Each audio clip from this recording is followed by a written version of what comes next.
Bible గ్రంథం నుండి సంఖ్యాకాండం 23వ అధ్యాయం 19వ వచనాన్ని ధ్యానం చేసుకుంటాం. సంఖ్యాకాండం 23వ అధ్యాయం 19వ వచనాన్ని ధ్యానం చేసుకుంటాం. దేవుడు అబద్ధమాడుటకు ఆయన మానవుడు కాదు, పశ్చాత్తాపడుటకు ఆయన నరపుత్రుడు కాదు. ఆయన చెప్పి చేయకుండా ఆయన మాట ఇచ్చి స్థాపింపకుండా. ఇదిగో దీవించమని నాకు సెలవాయను, ఆయన దీవించను, నేను దానిని మార్చలేను. చాలు.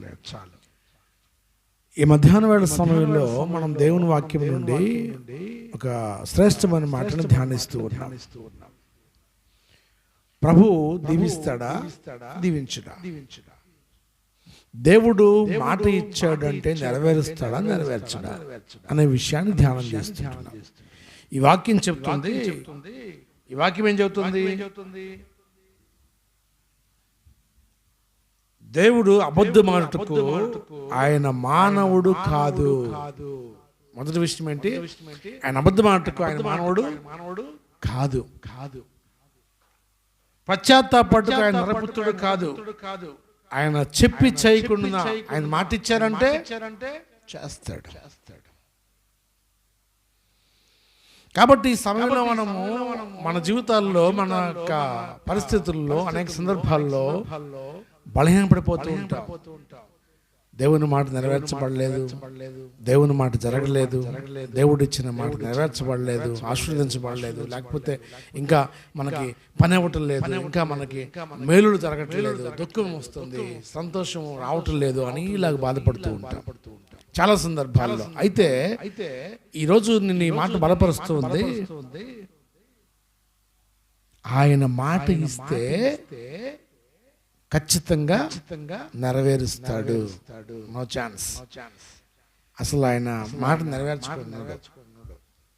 దానికి బలపరుస్తూ కొన్ని మాటలు మనం ధ్యానం చేసుకుని అనుకుంటాం. ఆ మాటని బలపరుస్తూ కొన్ని మాటలు.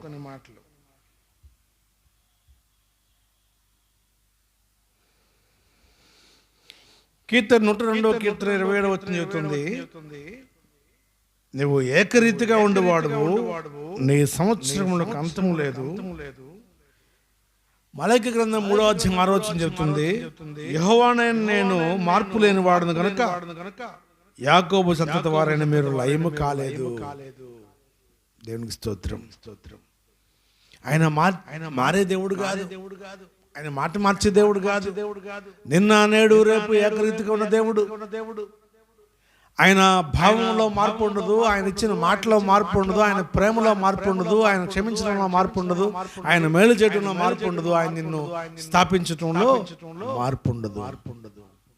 నిశ్చయముగా ఆయన నిన్ను స్థాపించును, నిశ్చయముగా ఆయన నిన్ను బలపరచును. అక్కడ భక్తుడు అంటాడు, ఆయన దీవించమని సెలవిచ్చాడు, నేను దీవించాను, ఇంకెవ్వడూ మార్చలేడు.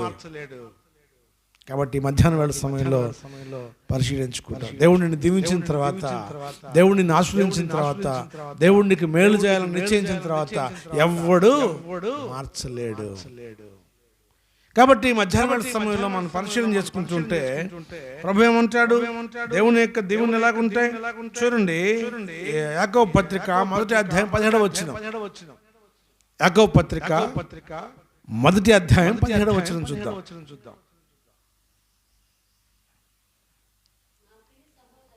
నా ప్రియ సహోదరులారా, మోసపోకడి, శ్రేష్టమైన ప్రతివియు, సంపూర్ణమైన ప్రతివరమును, పరసంబంధమైనది, జ్యోతిర్మయుడగు తండ్రి యొద్ద నుండి వచ్చును.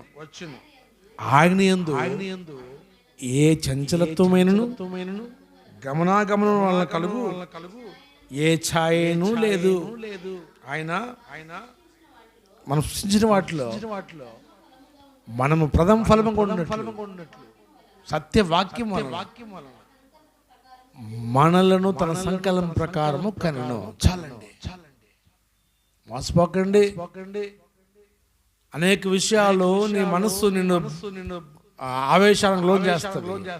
అనేక సందర్భాల్లో నీ ఆలోచనలు నేను తప్పుదావ పట్టిస్తాయి. దేవుడు ఇంకా చేయలేదు, దేవుడు ఇంకా మేలు చేయలేదు, దేవుడు నాకేం చేశాడు, దేవుడు నాకేం మేలు చేశాడు అనేటువంటి ఆలోచనలను తప్పుదావ పట్టిస్తాయి. మోసపోకండి. ఎందుకు మోసపోవద్దు? శ్రేష్టమైన ప్రతి ఈవియు, సంపూర్ణమైన ప్రతి వరమును, పరసంబంధమైనదై జ్యోతిర్మయుడగు తండ్రి వద్ద నుండి వచ్చును. నీకు వచ్చే బహుమానం ఎక్కడి నుంచి? పక్కింటి వాళ్ళ దగ్గర నుంచి కాదు, నీ బంధువుల దగ్గర నుంచి కాదు, నీ స్నేహితుల దగ్గర నుంచి కాదు, వేరెవరో నీకు ఇస్తారనుకోవద్దు.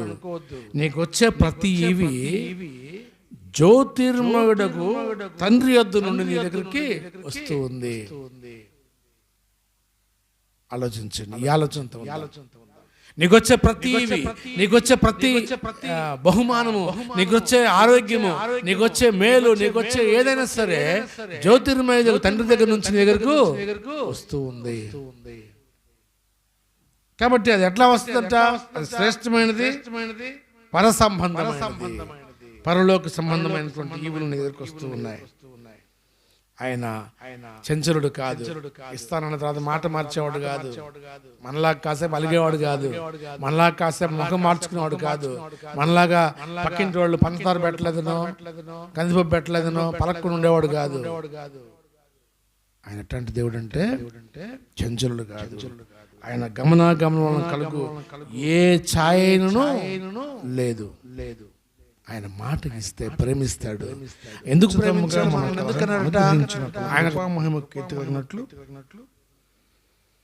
తన చిత్త ప్రకారమైన దయా సంకల్పం చొప్పున క్రీస్తు యేసు ద్వారా తనకు కుమారులుగా స్వీకరించుటకై మనల్ని ముందుగా తన కోసం నిర్ణయించుకుని తన ఎదుట పరిశుద్ధులమును నిర్దోషులై ఉండవాలని జగత్తు పునాది వేయబడకమునిపే ప్రేమ చేత ఆయన క్రీస్తులో మనలను ఏర్పరచుకొనును. ఎట్లా ఏర్పరచుకున్నాడు? ఎందుకు ఏర్పరచుకున్నాడు? నాగులపాడులో ఎంతమంది ఉన్నారు? సుమారు 10,000 మంది జనం ఉంటారు. మరి ఈరోజు చర్చిస్లో ఎంతమంది ఉంటారు? మహా అయితే ఒక 500 మంది లేదా 400 మంది కంటే తక్కువ ఉంటారు. ఏ చర్చిలు, అన్ని చర్చిలు కలుపుకున్నా కూడా ఒక 300 మంది 400 మంది ఉంటారు. అంటే వీళ్ళందరూ ఎందుకు ఏర్పరచుకున్నాడు దేవుడు? జగత్తు పునాది వేయబడినప్పుడు ఈరోజు మనం అనుకుంటాం, బహుశా నేను నమ్ముకున్నాను దేవుణ్ణి, నేను వచ్చాను దేవుని దగ్గరికి, నేనే మార్తా అనుకుంటాం. కాదు, జగత్తు పునాది వేయబడక మునిపే దేవుడు నిన్ను ప్రేమ చేత ఏర్పరచుకున్నాడు. ఎందుకు ఏర్పరచుకున్నాడు? తన ఎదుట పరిశుద్ధులుగా ఉండాలని, తన ఎదుట తన కుమారులుగా ఉండాలని, తన స్వాస్థ్యము తన ఆస్తి నీకు ఇవ్వాలని ఏర్పరచుకున్నాడు. ఈ మాట గుర్తుపెట్టుకోండి. పరసంబంధమైన ఆస్తి, పరసంబంధమైన ప్రణాళిక, పరసంబంధమైనటువంటి బహుమానం, పరసంబంధమైన కిరీటము, పరలోక సంబంధమైన బహుమానాలు నీకు ఇవ్వాలని దేవుడు నిన్ను ప్రేమ చేత ఏర్పరచుకున్నాడు. ప్రియ సహోదరి సహోదరులారా, ఈ మధ్యాహ్నం మనం దేవుని మాటలు చూస్తూ ఉంటే ఇది శ్రేష్టమైన ఈవెంట్. ఏంటది?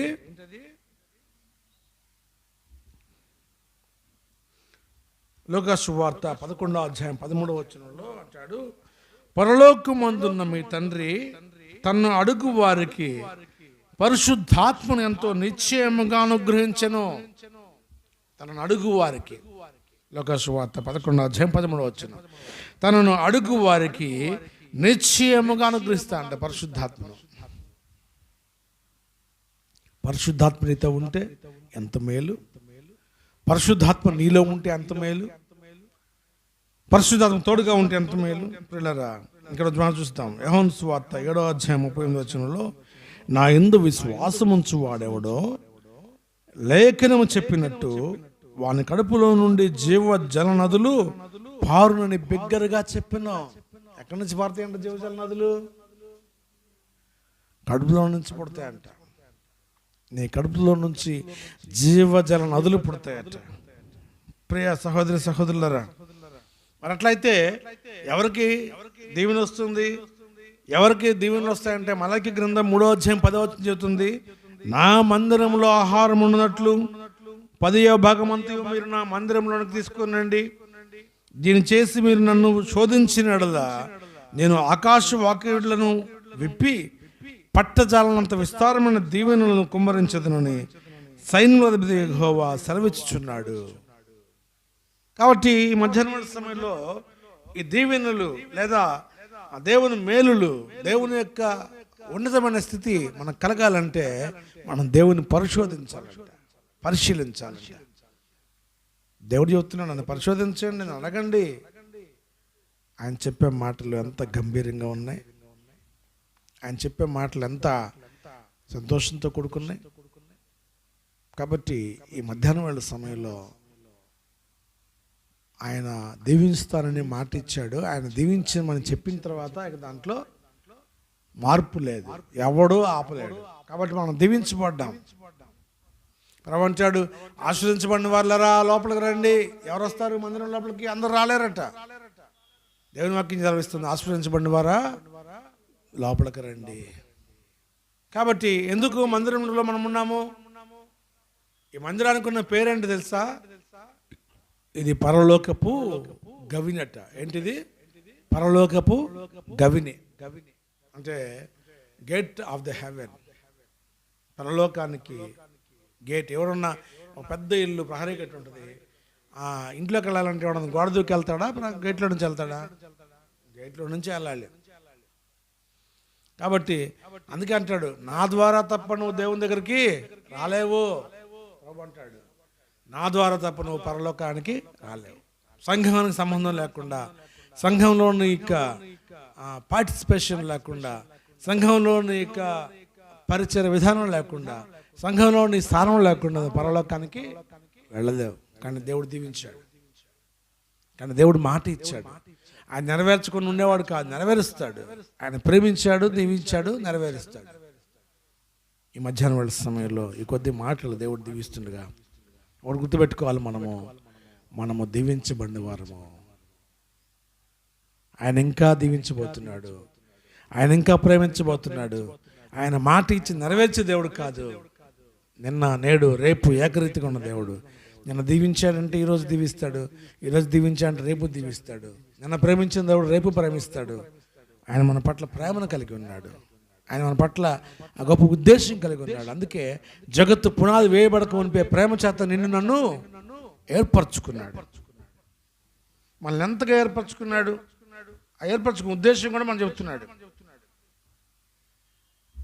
తన ఉచిత కృప అంటది. ఏంటంటే ఇంకా మనం చూస్తే 1 పేతురు పత్రిక 1:2 అంటాడు, ఆత్మ వలన పరిశుద్ధత పొందిన వారై విధేయులగుటకు యేసుక్రీస్తు రక్తం వలన ప్రోక్షించబడుటకు ఏర్పరచబడిన వారికి. అనగా చూడండి, ఇక్కడ మనం చూసినట్లయితే మనల్ని ఎందుకు పిలిచారట? ఆత్మ వలన పరిశుద్ధత పొందిన వారై విధేయులగుటకు యేసుక్రీస్తు రక్తం వలన ప్రోక్షించబడుటకు ఏర్పరచబడిన వారికి. మనము ఆత్మ వలన పరిశుద్ధత పొందకు పిలువబడ్డాము. అలాగనే యేసుక్రీస్తు రక్తం చేత ప్రోక్షించబడుటకు పిలువబడి ఉన్నాం. యేసుక్రీస్తు రక్తం చేత ప్రోక్షించబడటానికి. ప్రియ సహోదరి సహోదరులారా, ఈ ప్రోక్షించబడు ఆత్మ ఎలా అంట?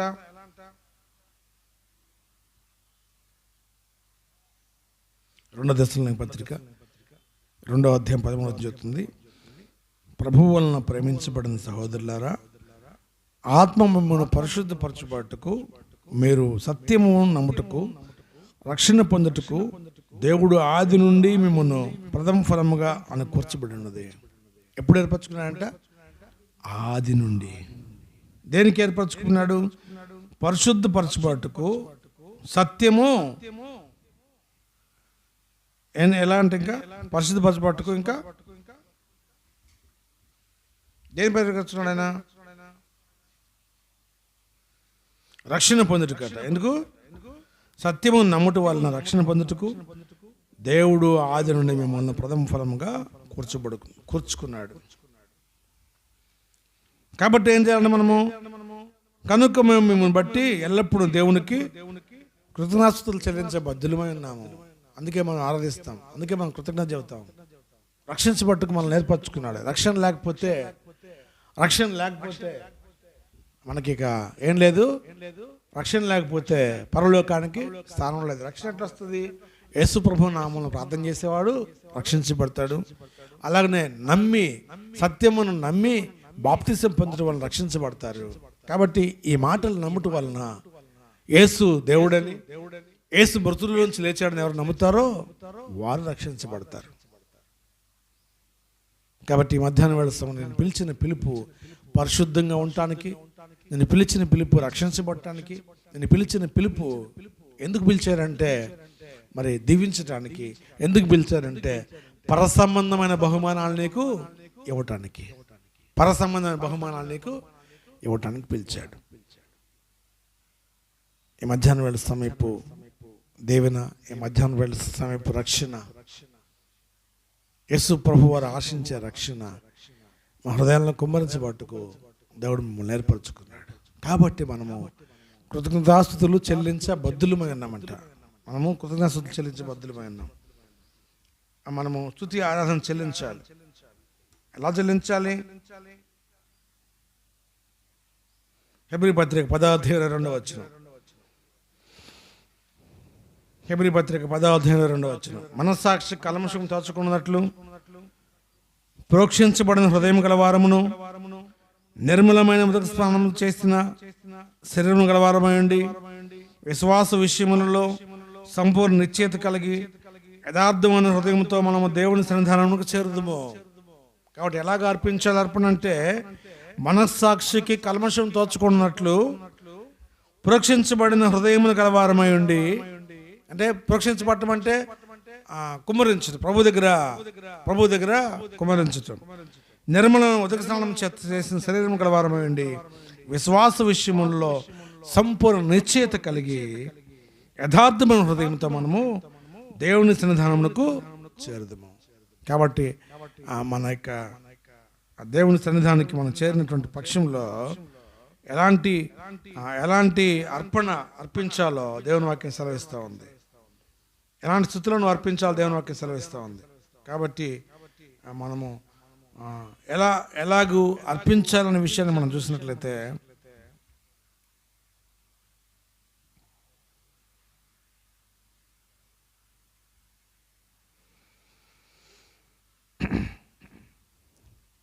ఇప్పుడు దాకా చదువుకుంటూ దేవుడు మనల్ని దీవించబోతున్నాడు. అలానే రక్షణకు పిలిచాడు, పరిశుద్ధులకి పిలిచాడు. ఈ మాటలు మనము చెప్తూ మనం ఆయన్ని ఘనపరచాలి. ప్రభువా, నేను పాపిని, అపరాధిని ఉండగా నన్ను పరిశుద్ధపరచుటకే నువ్వు పిలిచిన, అందుకు బట్టి నీకు స్తోత్రం తండ్రి. మరి నేను నిశ్చయిత లేని స్థితిలో నేను ఉన్నప్పుడు నీ రక్షణ కొరకు నన్ను పిలిచావు ప్రభువా. నీ రక్తం వల్ల నా మీద ప్రోక్షించి నన్ను రక్షించావు, అందుని బట్టి నీకు స్తోత్రము అని మనము స్తుతి చెల్లించే వాళ్ళు ఉండాలి. ఈ స్తుతి ఆరాధన ఆయనకి ఇష్టమైన ఆరాధన చేయాలి. ఎప్పుడు స్వీకరిస్తాడు? మనం చూస్తాం. కయ్యను హేబేలు అర్పణ అర్పించినప్పుడు ఏది శ్రేష్టంగా ఉందో దాన్ని ఆయన అంగీకరించాడు, శ్రేష్టంగా లేని దాన్ని అంగీకరించలే. కాబట్టి మనము అర్పించే అర్పణ మాటలు సమకూర్చుకొని హృదయంలో నుండి దేవునికి అర్పించాలి, సమర్పించాలి. ఇది ఆయనకి అర్పించే సమయం, ఆయనకు మనము స్తుతి అర్పించే సమయం. కాబట్టి ఇలాంటి ఆరాధన, ఇలాంటి స్తుతి ఆయన మన జీవితంలో ఉంచినప్పుడు మనం దీవించబడతాం. ఆ రీతికి మనం స్తుతించి మహింపరిచే వరకు ఉంటాం. రండి ఆరాధించి కీర్తించుకునేది వరకు ఉంటాం.